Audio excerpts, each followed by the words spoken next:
الظالمين.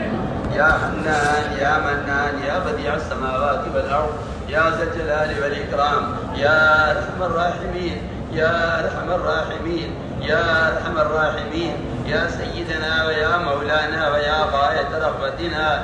ظلمنا أنفسنا وإن لم تغفر لنا وترحمنا لنكونن من الخاسرين. رب اغفر وارحم وتجاوز عما تعلم إنك أنت الأعز الأكرم. اللهم اغفر لنا وللمؤمنين والمؤمنات والمسلمين والمسلمات الأحياء منهم والأموات. اللهم اغفر لأمة محمد صلى الله عليه وسلم ما تقدم من ذنبها وما تأخر وما أسرت وما أعلنت. اللهم زينا بزينة الإيمان واجعلنا هداة مهتدين. اللهم اجعلنا هداة مهتدين. اللهم اجعلنا دعاة إليك وإلى رسولك. اللهم اجعلنا من الذين يجاهدون في سبيلك. اللهم أيدنا بتأييدك. اللهم أيدنا بتأييدك. اللهم أيدنا بتأييدك. اللهم أغثنا ولا تجعلنا من القانطين. اللهم لا تردنا بذنوبنا خائبين. اللهم آتنا أفضل ما تؤتي عبادك الصالحين. اللهم إنا ضعفاء فقبل في رضاك ضعفنا وخذ إلى الخير بنواصينا واجعل الإسلام منتهى رضائنا. اللهم اطلب بنا في تيسير كل عسير فإن تيسير كل عسير عليك يسير. ونسألك اليسر والمعافاة في الدنيا والآخرة. ونسألك اليسر والمعافاة في الدنيا والآخرة. اللهم لا سهل إلا ما جعلته سهلا وأنت تجعل الحزن سهلا إذا شئت. لا إله إلا الله الحليم الكريم. لا إله إلا الله الحليم الكريم. سبحان الله رب العرش العظيم. الحمد لله رب العالمين. نسألك موجبات رحمتك وعزائم مغفرتك والغنيمة من كل بر والسلامة من كل إثم. لا تدع لنا ذنبا إلا غفرته. لا تدع لنا ذنبا إلا غفرته ولا هما إلا فرجته ولا كربا إلا نفسته ولا ضرا إلا كشفته ولا مرضا إلا شفيته ولا بلاء إلا رفعته ولا مسافر إلا حفظته وبلغته وغنمته وسلمته ولا حاجة ولا داجة إلا قضيتها يا أرحم الراحمين يا أرحم الراحمين يا أرحم الراحمين يا أرحم الراحمين. إليك ربي فحببنا وفي أنفسنا لك ربي فذللنا وفي أعين الناس فعظمنا ومن سيء الأخلاق فجنبنا وعلى سائر الأعمال فقومنا وعلى الصراط المستقيم فثبتنا وعلى الأعداء أعدائك أعداء الإسلام فانصرنا. اللهم انصرنا ولا تنصر علينا. اللهم انصرنا ولا تنصر علينا وزدنا ولا تنقصنا وأكرمنا ولا تهنا وآسرنا ولا تؤسر علينا وامكر لنا ولا تمكر علينا.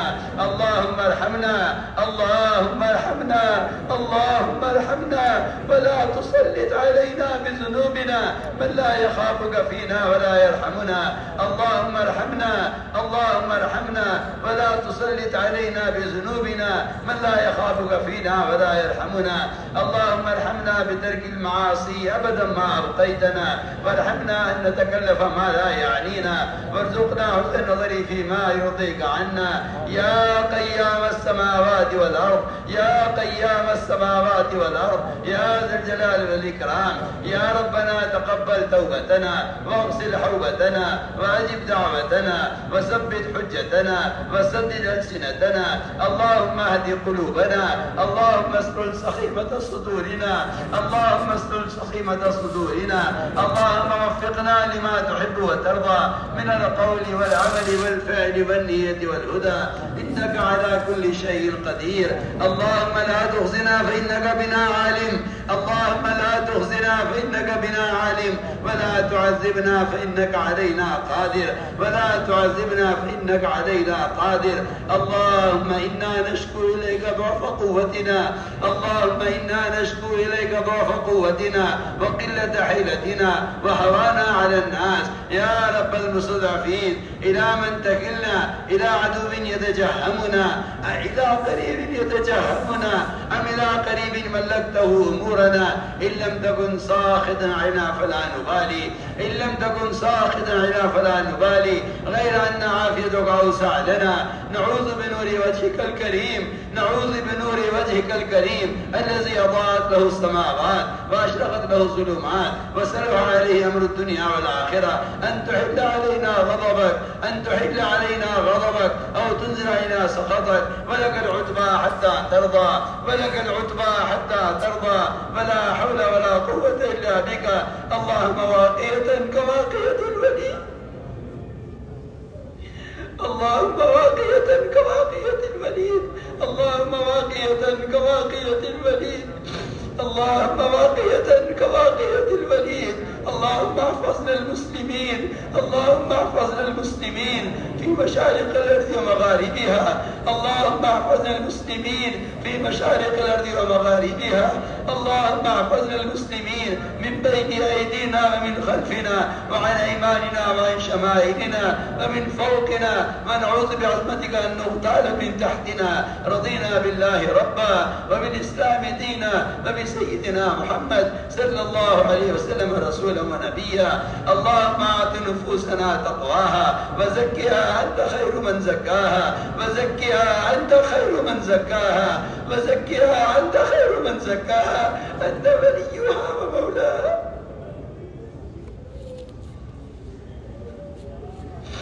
اللهم إنا نسألك إيمانا لا يرتد، اللهم إنا نسألك إيمانا لا يرتد ونعيما لا ينفد ومرافقة نبينا محمد صلى الله عليه وسلم.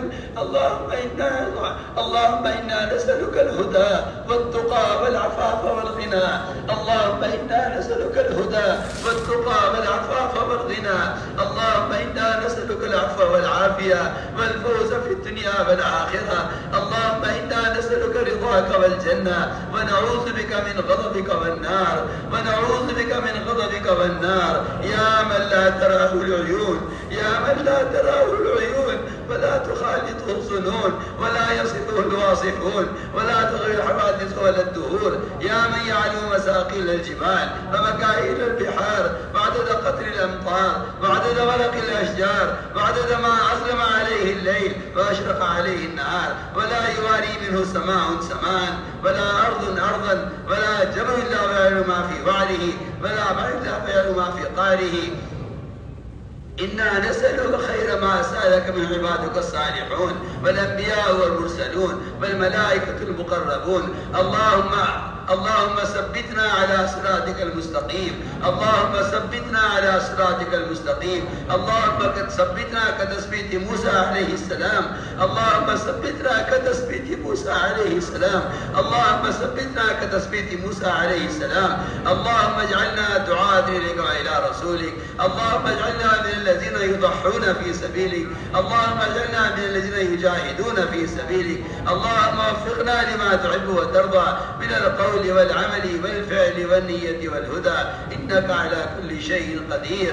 اللهم إنا نسألك العفو والعافية والمعافاة الدائمة في الدين والدنيا والآخرة. اللهم إنا نسألك رضاك والجنة ونعوذ بك من غضبك والنار. ربنا آتنا في الدنيا حسنة وفي الآخرة حسنة وقنا عذاب النار. اے اللہ ہمارے حال پر رحم فرما، اے اللہ ہمارے گناہوں کو معاف فرما۔ یا اللہ ہمارا سب سے بڑا جرم یہ ہے کہ تیرا دین مٹتا رہا، تیرے نبی کے فاقوں سے بنی ہوئی امت مرتد ہوتی رہی۔ اے اللہ ہم دنیا بنانے میں لگے رہے، ہمارے جرم عظیم کو معاف فرما۔ اے اللہ ہمارے جرم عظیم کو معاف فرما۔ اے اللہ امت میں اس مسئولیت اور امت میں اس دعوت کے فریضے کا شعور پیدا فرما۔ ایک ایک فرد امت کے دل میں اے اللہ دین کے مٹنے کا غم پیدا فرما۔ اے اللہ ایک ایک فرد امت کو اپنے دین کا داعی بنا دے۔ اے اللہ امت کو جس سطح پر محمد صلی اللہ علیہ وسلم چھوڑ کر گئے تھے تو قادر مطلق ہے، امت کے پیشانیوں کو پکڑ کر اس خیر کی طرف پھیر دے جس خیر پر امت محمد صلی اللہ علیہ وسلم کو مجتمع کیا گیا تھا۔ کرم فرما کر فضل فرما کر اے اللہ امت کی پیشانی کو خیر کی طرف پھیر دے۔ یا اللہ امت کے تمام طبقات کو اس دعوت کے فریضے پر مجتمع فرما۔ امت کے دلوں میں دین کے مٹنے کا غم پیدا فرما، امت کی صلاحیتوں کو دین پر لگا دے۔ اے اللہ امت میں دعوت کی نسبت اور قربانیوں کو عام فرما دے. اے اللہ امت میں دعوت کی نسبت اور قربانیوں کو عام فرما دے. اے اللہ ان قربانیوں کو قبول فرما کر امت کی ہدایت کے فیصلے فرما. اے اللہ امت کی ہدایت کے فیصلے فرما. اے اللہ امت کی ہدایت کے فیصلے فرما. مضلات فتن سے امت کی حفاظت فرما. اے اللہ امت دعوت ہو امت اجابت ہو.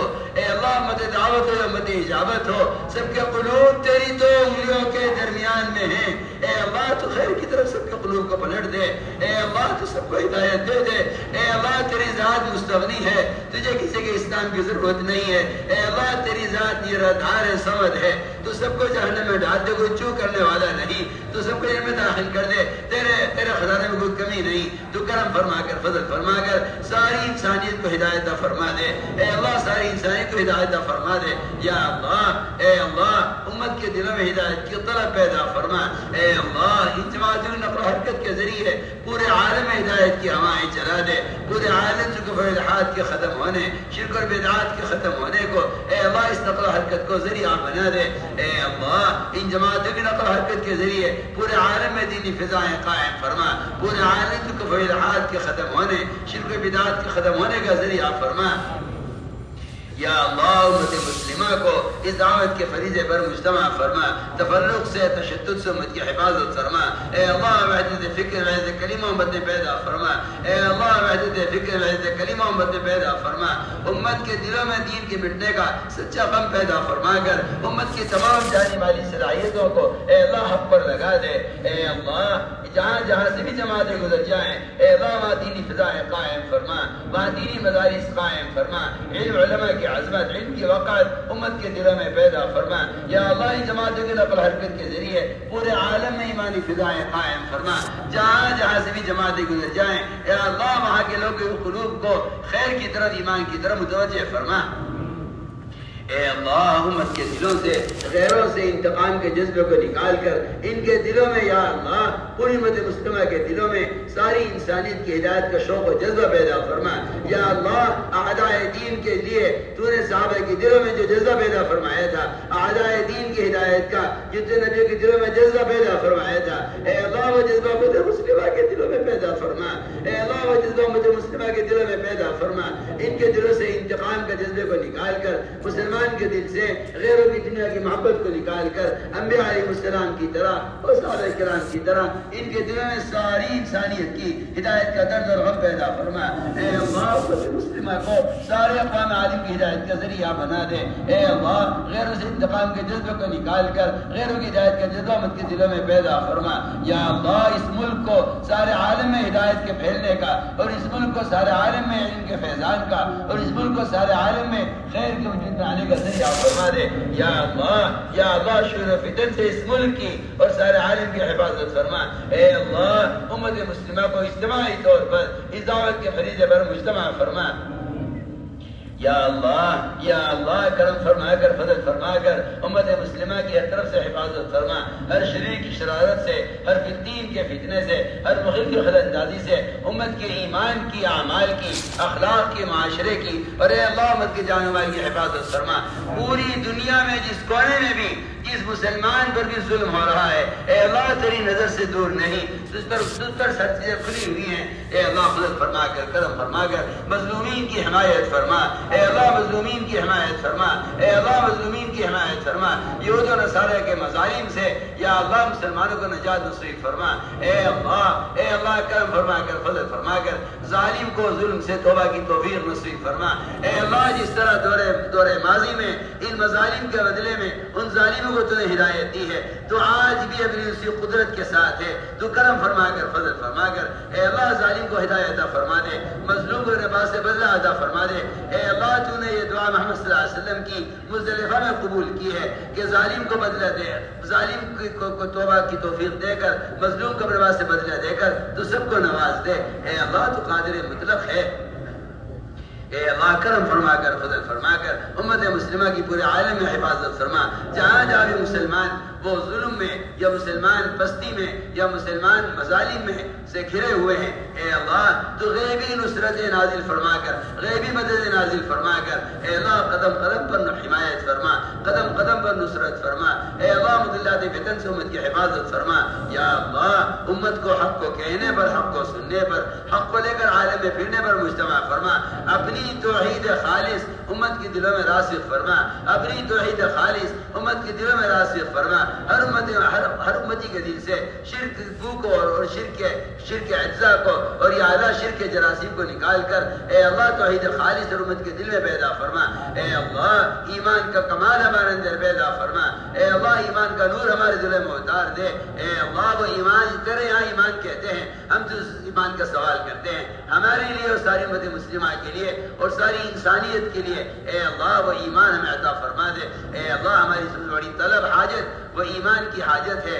تو کرم فرما کر فضل فرما کر جس کو تیرے یہاں ایمان کہتے ہیں یا اللہ اس ایمان سے ہمیں منور فرما، اے اللہ مضلات فتن سے امت کی حفاظت فرما، یا اللہ ایمانی صفات ہمارے اندر پیدا فرما، تقوی اور طہارت، زہد اور عبادت، صبر و قناعت ہم کو نصیب فرما، ہمیں اپنی ذات کے ساتھ ذاتی تعلق نصیب فرما، یا اللہ جو طریقے تو یہ ہم سے مطلوب ہیں، جو اصول تو ہم سے چاہتا ہے ہمیں اجتماعی طور پر اوپر جما دے، جو طریقے تو یہ ہم سے مطلوب نہیں ہیں اے اللہ تمہیں ان سے جھٹک کر ہٹا دے، یا اللہ منکرات کی نفرت ہر امتی کے دل میں پیدا فرما، اے اللہ گناہوں کی نفرت ہر امتی کے دل میں پیدا فرما، اے اللہ ہم گناہوں میں ڈوبے ہوئے ہیں، ہم گناہوں کے سمندروں میں ڈوبے ہوئے ہیں اور ہم ظلمتوں کے اندروں میں کھوئے ہوئے ہیں، اے اللہ تو کرم فرما کر فضل فرما کر ہماری پیشانیوں کو پکڑ کر ہمیں ان ظلمتوں سے نکال کر اے اللہ میں ہدایت کے راستے پر ڈال دے، یا اللہ وہ نور ایمانی ہمارے دلوں میں اتار دے جس سے منکر دکھلائی دے، ہمارے دلوں میں منکرات کی نفرت پیدا فرما، معروفات کی رغبت پیدا فرما، اے اللہ اپنے ذکر پر اور شکر پر، حسن عبادت پر، حسن تلاوت پر، اور اے اللہ قیام لیل پر ہماری مدد فرما، یا اللہ قیام لیل پر ہماری مدد فرما، اے اللہ امت مسلمہ میں جتنے دینی ادارے ہیں خصوصاً یا اللہ ان مدارس کی حفاظت فرما، امت مسلمہ میں قیام مدارس کے فریضے کا فکر پیدا فرما، امت مسلمہ میں قیام مدارس کے فریضے کا فکر پیدا فرما، امت کی صلاحیتوں کو علم پر لگا دے، اور اے اللہ اس علم کے ذریعے پورے عالم ہدایت کی ہوائیں چلا دے، اے اللہ ہمارے مدارس کی وہ مدارس جن لوگوں نے یہاں قائم کیے ہیں اور انہوں نے آ کر اپنے ملکوں سے ہجرت کر کے یہاں اپنے خاندانوں کو ڈال کر یا اللہ یہاں مدارس قائم کیے ہیں، ان کی قربانیوں کو قبول فرما، یا اللہ ان مدارس کے قیام کا ذریعہ فرما، یا اللہ اس پورے ملک میں قیام مدارس اور اس پورے ملک میں دینی اداروں کے قیام میں تو ہماری غیبی مدد فرما، ہماری صلاحیتوں کو اس فریضے کے لیے قبول فرما، ہماری صلاحیتوں کو اس فریضے کے لیے قبول فرما، ہمارے یہاں کے اساتذہ کو، مفتیان کرام کو، جن کے ذریعے سے اس ملک میں یہ اسلام کا جھنڈا قائم ہے، جن کی مخلصانہ کوششوں سے یہاں قال اللہ قال رسول کی آواز سنائی دے رہی ہے، اے اللہ تو ان کو ان کی خدمات پر بہترین بدلہ نصیب فرما، ہمارے علماء کرام، مفتیان عظام جو یہاں کے سارے شرعی نظام کو اور حلال غذا کے نظام کو چلا رہے ہیں، اے اللہ تو قدم قدم پر ان کی مدد فرما، قدم قدم پر ان کی نصرت فرما، ان کے اداروں کی ہر طرح سے حفاظت فرما، ہر شریر کی شرارت سے، ہر فتین کے فتنے سے ان کے اداروں کی پوری حفاظت فرما، انہیں اپنے غیر سے مستغنی فرما کر ان کی تمام ضروریات کے غیب سے تکفل فرما، ان کی تمام ضروریات کو اپنے غیبی خزانوں سے پورا فرما، یا اللہ ان کے احترامزہ کو اور ان کے طلباء کو یا اللہ وہ علم عطا فرما جو علم دل کا علم ہے، اور یا اللہ اس کے ذریعے ان کی بہترین تربیت فرما، یا اللہ ان مدارس سے وہ علماء متخرجین عطا فرما جو اس ملک کے اندر مزید ادارے قائم کرنے کے لیے اپنے آپ کو فارغ کر لیں، یا اللہ تو یہ کام تیری مدد کے بغیر نہ ہوگا، تو کرم فرما کر فضل فرما کر اس ملک کی ہر جگہ حفاظت فرما، یا اللہ یہاں کے بسنے والوں کی، یہاں کے مسلمانوں کی اور یہاں کے عام انسانوں کی حفاظت فرما، یا اللہ ہمارے اس اجتماع کو قبول فرما، اے اللہ ہمارے اس اجتماع کو قبول فرما، اے اللہ اجتماع کی فکر کرنے والوں کو قبول فرما، ان کی قیامت تک آنے والی نسلوں کو قبول فرما، جو عمل خیر تو نے مدارس کا، مساجد کا، مکاتب کا، اور یا اللہ جو عمل خیر تو نے اس دعوت کے فریضے کا یہاں کسی بھی گھرانے سے لیا ہے، یا اللہ قیامت تک کے لیے اس خیر کو اس گھر میں جاری و ساری فرما، فرما، اس خیر کے کو کبھی منقطع نہ فرما یا اللہ، قیامت کے لیے ان گھروں سے اس خیر کو ہمیشہ کے لیے جاری فرما یا اللہ، اس اجتماع کو قبول فرما، اس سے براہ کرنے والوں کو قبول فرما اے اللہ، اس کی یہاں انتظام کرنے والوں کو قبول فرما اے اللہ، اس میں کہنے سننے والوں کو قبول فرما، اس میں جس نے بھی کوئی خدمت انجام دی ہے یا اللہ سب تیرے سامنے کھلا ہوا ہے، تو کرم فرما کر فضل فرما کر ہمارے سارے ساتھیوں کو قبول فرما، یہاں کی انتظامیہ کو قبول فرما اے اللہ، تیرے ہدایت کے خزانے بھرے ہوئے ہیں، تو ایک اشارے سے ہدایت کا فیصلہ فرما دے، جس نے بھی اس عمل خیر میں حصہ لیا ہے یا اللہ تو اس کو ہدایت نصیب فرما اور اس کو پورے ملک کی ہدایت کا ذریعہ فرما، قلوب تیرے ہاتھ میں ہے، جس کو چاہتا ہے پلٹ دیتا ہے یا اللہ، کرم فرما کر فضل فرما کر ہمارے اجتماع کو قبول فرما، ہم کوتاہیوں کے معترف ہیں یا اللہ، دعوت اور عبادت کا جیسا حق ہے ہم وہ ادا نہیں کر سکے، ہم تجھ سے اپنی تقصیرات پر کوتاہیوں پر اے اللہ تجھ سے استغفار کرتے ہیں، تو کوتاہیوں سے درگزر فرما، جو ذرہ خیر وجود میں آ گیا ہے یا اللہ تو اس کی آبیاری فرما، مثمر ثمرات و برکات فرما، سارے عالم ہدایت کے پھیلنے کا یا اللہ اس اجتماع کو ذریعہ فرما اے اللہ، اس اجتماع کے ذریعے امت مسلمہ میں دین کے بننے کا سچا غم پیدا فرما اے اللہ، امت کی صلاحیتوں کو دین پر لگا دے اور امت میں دعوت کے فریضے کا شعور پیدا فرما، ایک ایک فرد امت کے ذمے اے اللہ تو نے اس دعوت کو فرض کیا ہے، اس کے فرض ہونے کا خیال، اس کا شعور ہر امتی کے دل میں پیدا فرما یا اللہ، ہمارے اجتماع کو قبول فرما کر سارے عالم ہدایت کے عام ہونے کا ذریعہ فرما، تفرق کے، تشدد کے ختم ہونے اور وحدت فکر، وحدت کلمہ کے پیدا ہونے کا ہمارے اجتماع کو ذریعہ فرما اے اللہ، شبہ و شبہات کو دور فرما اور یا اللہ ایک فکر پر اور ایک کلمے پر امت مسلمہ کو مجتمع فرما اے اللہ، اپنا کرم فرما کر فضل فرما کر ہماری دعاؤں کو قبول فرما، جن لوگوں نے ہم سے دعاؤں کے لیے کہا ہے یا لکھا ہے اے اللہ، ان کے حسن ظن کی لاج رکھ کر اور یا اللہ تو ان کے مقاصد کو اور ان کی ضروریات کو خوب جانتا ہے یا اللہ، ان کے حسن ظن کی لاج رکھ کر ان کی تمام ضروریات کا تکفل فرما اے اللہ، بیماروں کو شفا نصیب فرما اے اللہ، بیماروں کو شفا نصیب فرما،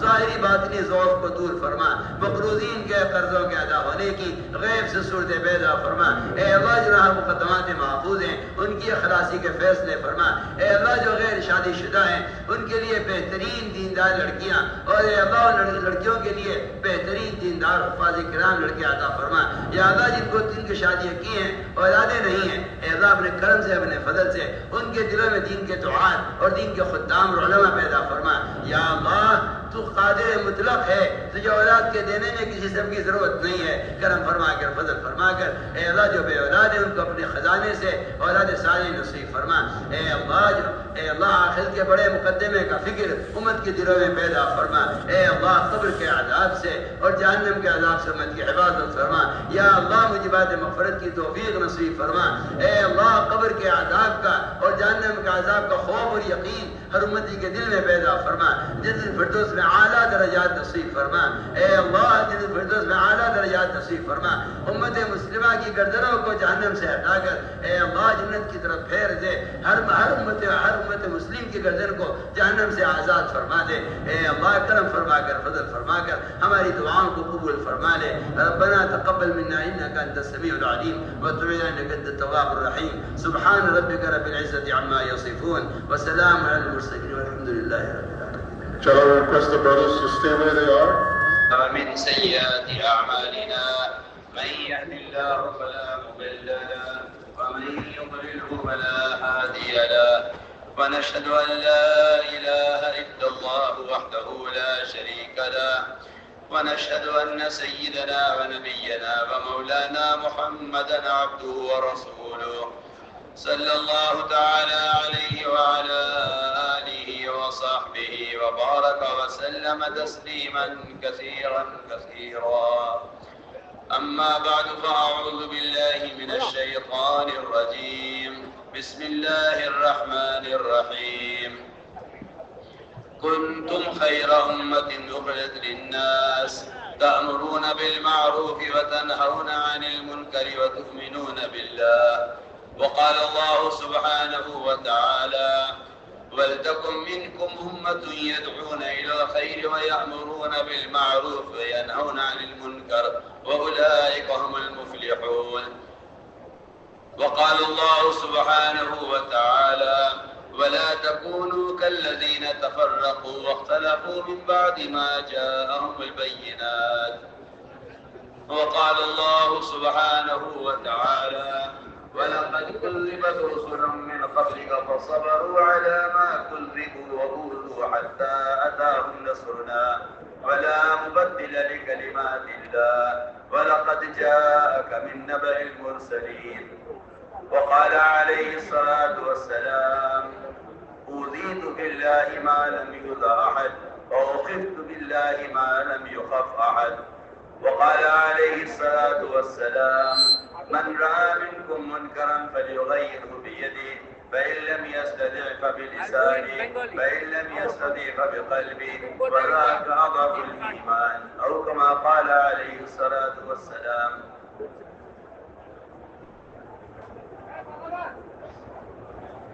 میرے انتہائی محترم بزرگوں دوستوں عزیزو،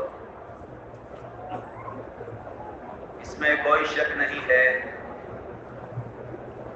کہ دین کے جتنے بھی کام ہیں وہ اللہ تعالیٰ کی غیبی نصرت اور مدد سے ہی ہو سکتے ہیں۔ انبیاء علیہ السلام جو اللہ تعالیٰ کی طرف سے ایک خاص تعداد اور قوت دیے جاتے ہیں، وہ بھی اس دعوت کے فریضے کے ادا کرنے میں اور اس دعوت کے میدان کے تقاضوں میں اللہ تعالیٰ کی طرف ایسے محتاج اور ایسے لاچار اور ایسے مجبور ہو کر اپنے آپ کو پیش کرتے ہیں کہ انہیں باوجود اتنی استعداد ہونے کے ان کو اپنی طاقت پر کوئی گھمنڈ نہیں ہوتا، بلکہ وہ ہر موقع پر اپنی عاجزی، اپنی بے کسی اور یہاں تک کہ وہ ظاہری طور پر پوری طرح اس سے مایوس ہو جاتے ہیں کہ ان کی بات کو قبول کیا جائے گا، لیکن اللہ رب العزت انبیاء علیہ السلام کے صبر کو قوموں کی ہدایت کا ذریعہ بناتے ہیں، اس لیے کہ یہ اصولی بات ہے کہ داعی کا صبر کرنا اصل مدعو کی ہدایت کا سبب ہے۔ اس لیے ایک بات سب سے پہلے مجھے توبہ عرض کر دیتا ہوں، جو لوگ اس راستے کی تکالیف کی شکایت کرتے ہیں وہ اس راستے پر ثابت قدم نہیں رہ سکتے، اور جس راستے میں پیش آنے والی تکالیف کو انبیاء صحابہ کی تکالیف میں تلاش کرتے ہیں، ایسے لوگ ثابت قدم رہتے ہیں اور ایسے لوگ منزل تک پہنچ جاتے ہیں۔ فرمایا کرتے تھے اس راستے میں جو ناگواری پیش آئے اس کو انبیاء کی ناگواری میں تلاش کرو، اس لیے کہ انبیاء علیہ السلام کا صبر کرنا بس یہی انبیاء علیہ السلام کے انبیاء ہونے اور نبی کے تعارف کا اور نبی کو نبی سمجھنے اور ماننے کا سب سے بنیادی سبب وہ انبیاء علیہ السلام کا صبر کرنا اور برداشت کرنا اور ان کے اندر علم کی جو ایک صفت ہے، بس یہ وہ اصل صفت ہے جس سے ایک شخص آنے والا نبی کو نبی مان لیا کرتا تھا اور ان کو نبی تسلیم کر لیا کرتا تھا۔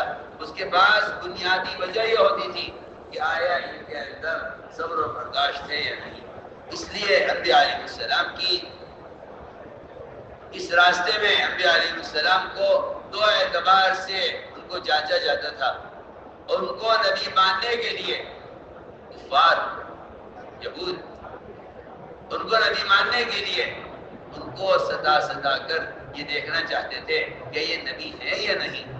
اگر یہ برداشت کر جاتے ہیں تو یہ نبی ہو سکتے ہیں، اور اگر یہ اس کو برداشت نہ کریں اور ان کے اندر جذبہ انتقام کا ہو اور یہ ستانے والوں سے نفرت کریں یا یہ ستانے والوں سے مقابلہ کریں یا یہ ستانے والوں کو دور رکھیں یا یہ اپنے ستانے والوں پر احسان نہ کریں تو پھر یہ نبی نہیں ہو سکتے۔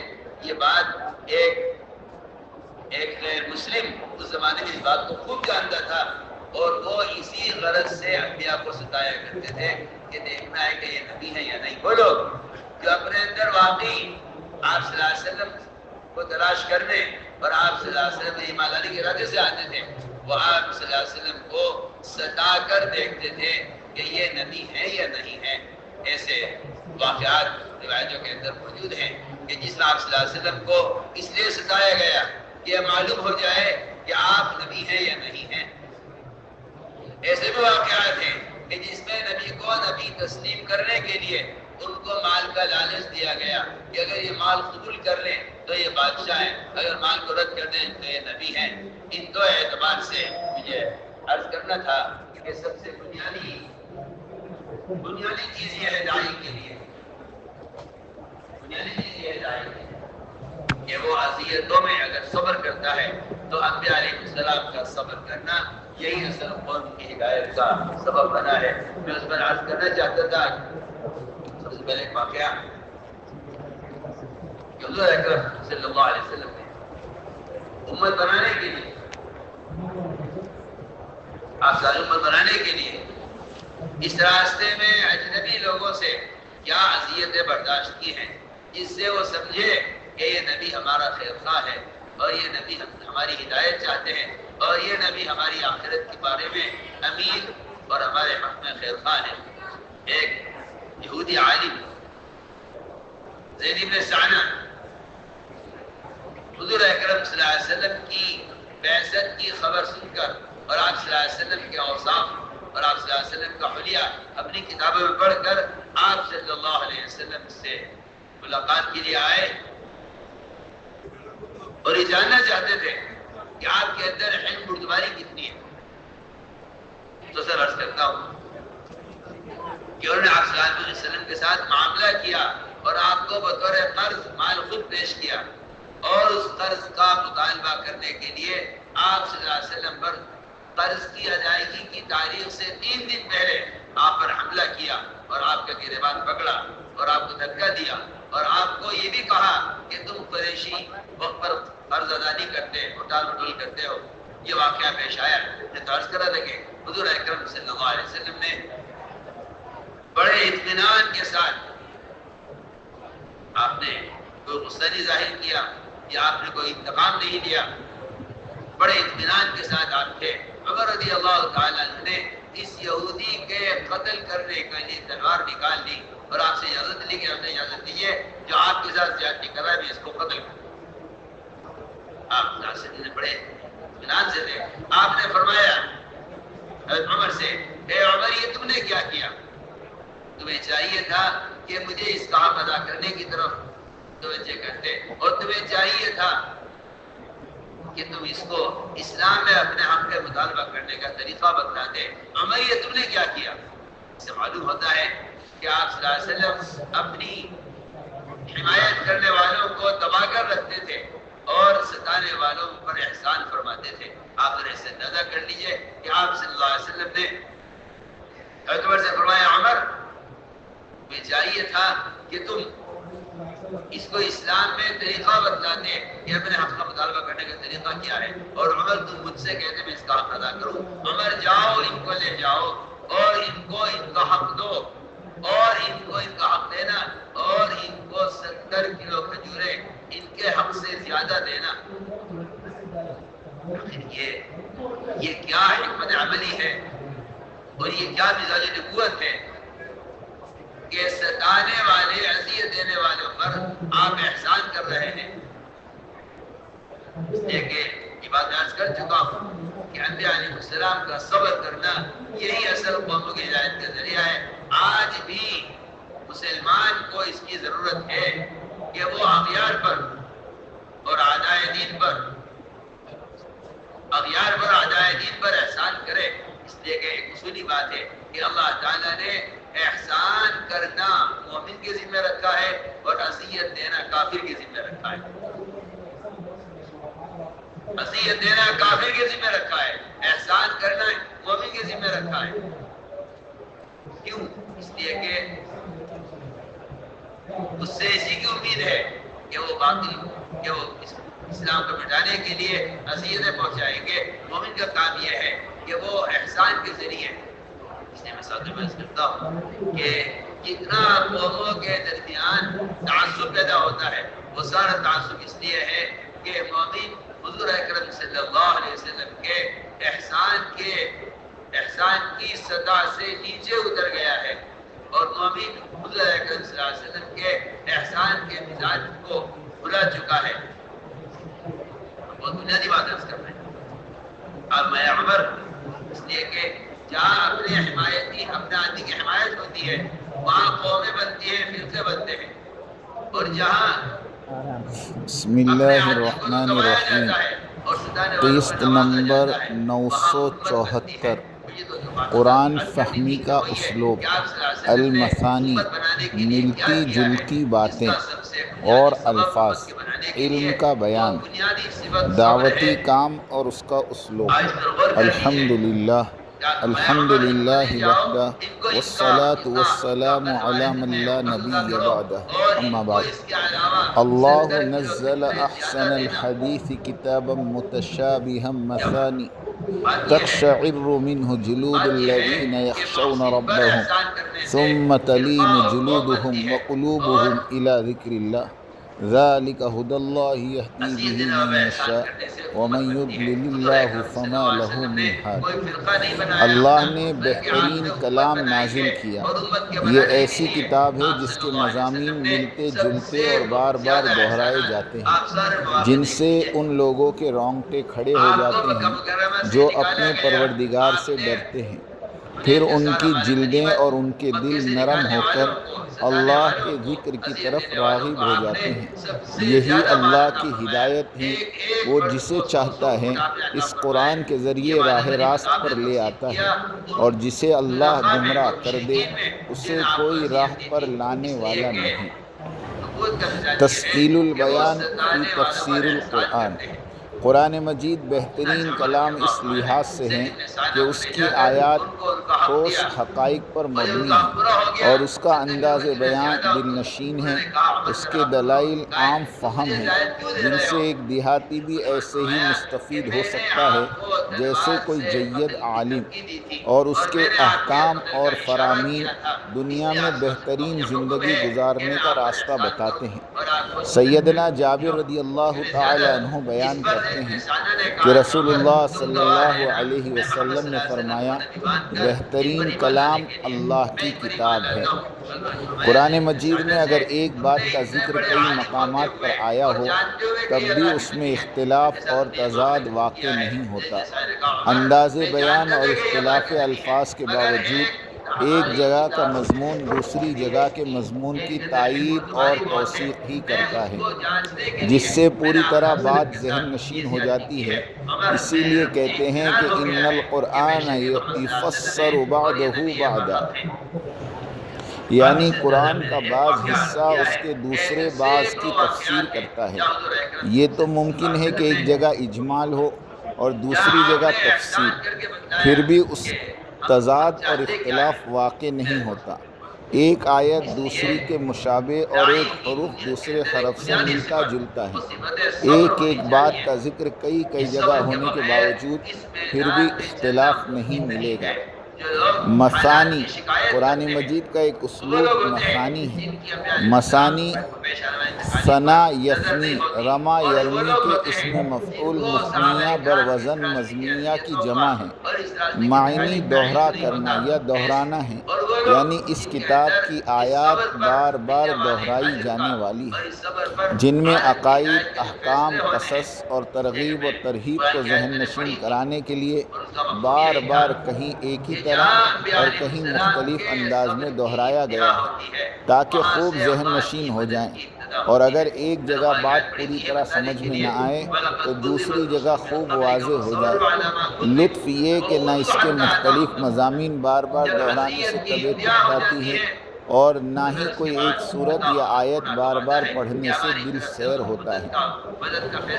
مثانی کے مفہوم میں یہ بات بھی داخل ہے کہ عموماً کسی بات کے ذکر کے ساتھ اس کے مقابل کا بھی ذکر ہے، مثلاً ایمان و کفر، جنت و جہنم، ابرار و فجار، ترغیب و ترہیب اور رحمت اور عذاب وغیرہ وغیرہ۔ قرآن کی صورت میں اللہ تعالیٰ نے ایک بہترین کتاب انسان کو عطا کی ہے۔ اس کی دو خاص صفتیں ہیں۔ ایک یہ کہ وہ متشابہ ہیں، ملتی جلتی ہے، یعنی وہ ایک بے تضاد کتاب ہے، اس کے ایک جز اور اس کے دوسرے جز میں کوئی ٹکراؤ نہیں۔ قرآن کی یہ صفت بتاتی ہے کہ یہ کتاب بیان حقیقت پر مبنی ہے۔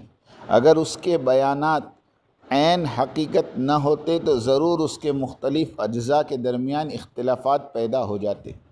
قرآن کی دوسری صفت یہ ہے کہ وہ مثانی یعنی دہرائی ہوئی کتاب ہے، یعنی اس کے مضامین بار بار مختلف پیرائیوں سے دہرائے گئے ہیں۔